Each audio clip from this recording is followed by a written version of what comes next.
வணக்கம்.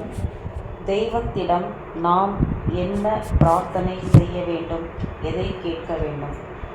அதுக்காக ஆதிசங்கரர் நமக்கு வழிகாட்டுகிறார். பொதுவாக நாம் பக்தியோடு எதை கேட்டாலும் பகவான் நமக்கு கேட்டதை தருவார்.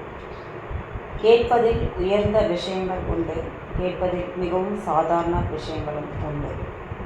பிரார்த்தனை செய்து நோய் சரியாகிவிட்டது, பிரார்த்தனை செய்து செல்வம் கிடைத்துவிட்டது, பிரார்த்தனை செய்து வேலை கிடைத்துவிட்டது என்று சந்தோஷப்படுவது எல்லாம் கோட்டீஸ்வரனிடம் போய் 10 ரூபாய் வாங்கி சந்தோஷப்படுவது போல ஆகும். முக்கியமாக நாம் தெய்வத்திடம் என்ன கேட்க வேண்டும் என்று வேதம் சொல்கிறது என்று எளிதான ஸ்லோகங்கள் மூலம் நமக்கு தர்மத்தை புரிய வைத்தார் ஆதிசங்கரர். தெய்வத்திடம் அநேகமானவர்கள் பொதுவாக கேட்பது, எனக்கு வேலை கிடைக்க வேண்டும், எனக்கு குழந்தைகள் இல்லை, குழந்தை வேண்டும், ப்ரமோஷன் வேண்டும், நோய் தீரணும், என் பையனுக்கு பெண்ணுக்கு கல்யாணம் நடக்கணும் என்று கேட்டுக்கொண்டிருப்பார்கள். ஆதிசங்கரர் இதையெல்லாம் போய் பகவானிடம் கேட்காதே என்று சொல்லி, நீ கேட்க வேண்டியது என்று சில உள்ளது, உன் முயற்சியால் கூட அடைய முடியாததை பகவானிடம் கேள் என்று சொல்லி கொடுக்கிறார். நம் புராதன வேதம் நாம் தெய்வத்திடம் என்ன கேட்க வேண்டும் என்று சொல்லி இருக்கிறது என்று ஆதிசங்கரர் விளக்குகிறார். கர்வம். தெய்வத்திடம் நாம் முதலில் கேட்க வேண்டியது, பகவானே, முதலில் நான் செய்கிறேன் என்ற என் கர்வத்தை என்னிடமிருந்து விலக்கிவிடுங்கள் என்று கேட்க வேண்டும். நமக்கு முக்கியமாக தேவையானது வினயம், அதாவது அடக்கம்.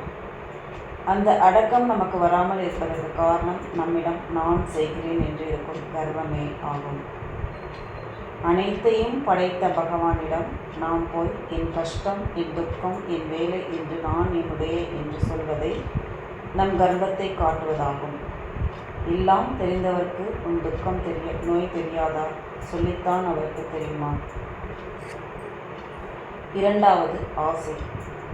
நாம் செய்ய வேண்டிய இரண்டாவது பிரார்த்தனை, பகவானே, என்னுடைய மனதில் இன்று வரை நிறைய ஆசைகள் வந்து கொண்டே இருக்கிறது, அந்த ஆசைகளை வராமல் செய்துவிடு என்பதுதான் என்கிறார் ஆதிசங்கரர். நமக்கு மனதில் எத்தனை ஆசைகள் உருவாக்கி கொண்டே இருக்கிறதோ அந்த ஆசையினால் துக்கங்கள் உண்டாகிறது.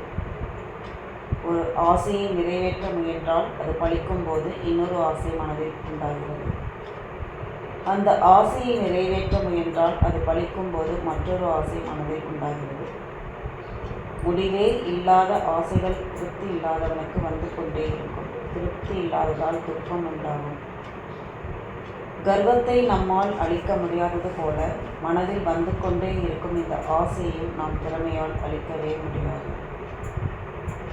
பகவான் அனுகிரகத்தால் மட்டுமே நம்மால் அழிக்க முடியாத கர்வத்தையும் நம்மிடம் உருவாகும் ஆசைகளையும் அழிக்க முடியும் அப்படின்னு சொல்றார்.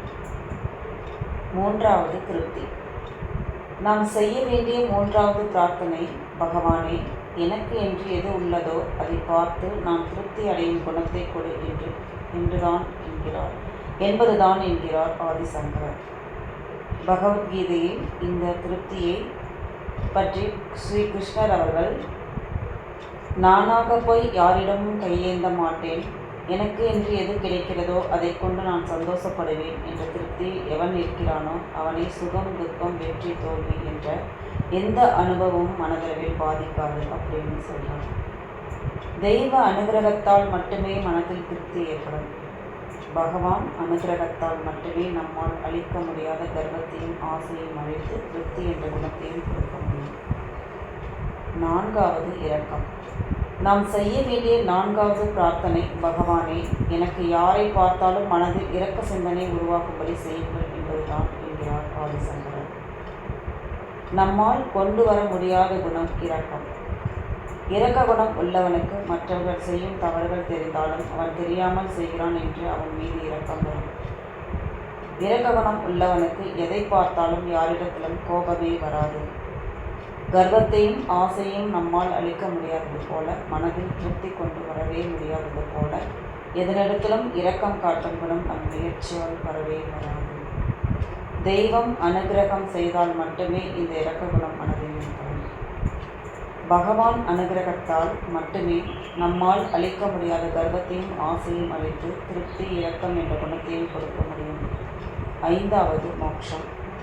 நாம் செய்ய வேண்டிய 5வது பிரார்த்தனை. பகவானே, பல யுகங்களாக நானும் இந்த சம்சார சாகரத்தில் மூழ்கி இருந்து கொண்டிருக்கிறேன். எவ்வளவு தடவை இப்படியே இருந்து கொண்டிருப்பது?